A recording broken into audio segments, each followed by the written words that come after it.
Қазір спецсайты Нұран. Аха. Қымбатшылық сізге қазір қалай сезіліп жатыр? Сол тұрғысын айтып берсеңіз.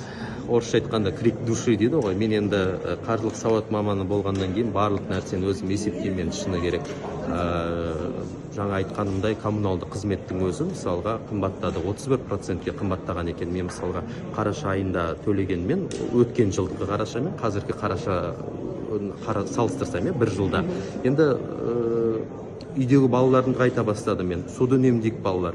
Артынан жарықты өшіріп жүріңдер деген секілді жайлап бізде үнемдеуге келе жатырмыз. Тамақ та қымбат. Біз мынау айлықтың, орташа айлықтың статистикаға сүйенсек, қателеспесем 56-58%-ін азық-түлікпен етеміз. Қандай тауарлардың қымбаттағанын байқадыңыз өз басыңыз? Мен дәрі бірінші кезекте, одан кейін мынау отопление, жылу, одан кейін ұялы телефонның тарифі қымбаттады, кәдімгідей едәуір қымбаттады.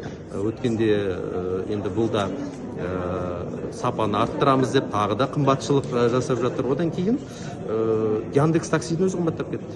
Мысалға мен бұрын 800 теңгеге баратын жеріме қазір 1400-1500 теңге төлеп жүрмін.